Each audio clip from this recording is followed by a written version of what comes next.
ओशो की जिंदगी में अगर किसी एक इंसान ने सबसे गहरी छाप छोड़ी तो वो थी मां आनंदशीला। एक ऐसी औरत जिसकी मौजूदगी ने ओशो की दुनिया को नए मुकाम तक पहुंचाया।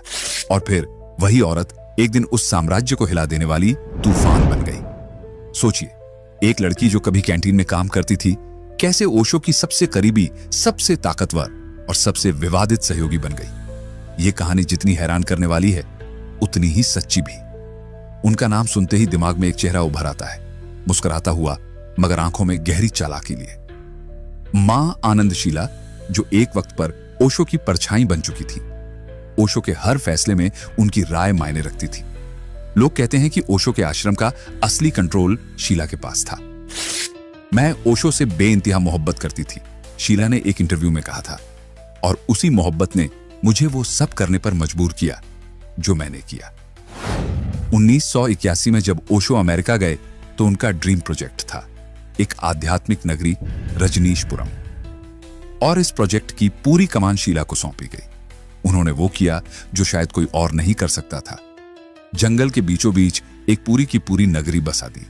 हजारों अनुयायी वहां पहुंचे, सिस्टम खड़ा हुआ और शीला को सबने एक आयरन लेडी की तरह देखा। लेकिन फिर कहानी ने वो मोड़ लिया जिससे इतिहास हमेशा के लिए बदल गया। शीला धीरे धीरे सत्ता की भूख में डूबती गई। उनका रवैया तानाशाही जैसा होने लगा। ओशो शांत थे मगर सब देख रहे थे। 1984 में जो हुआ उसने पूरी दुनिया को दहला दिया। अमेरिका के ओरेगन राज्य में एक छोटे से शहर दल्लास में 700 से ज्यादा लोग एक रहस्यमय बीमारी से ग्रस्त हो गए।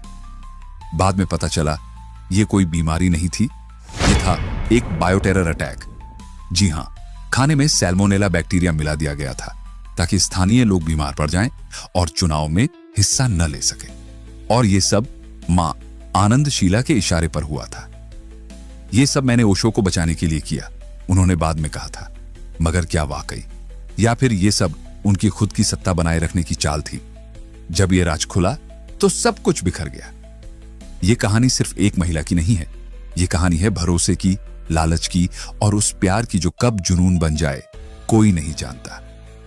आनंदशीला का जन्म गुजरात के बड़ौदा शहर में हुआ था, एक ऐसे परिवार में जो जितना सीधा सादा था उतनी ही शांत थी उनकी जिंदगी। उनका पूरा नाम था शीला अंबालाल पटेल।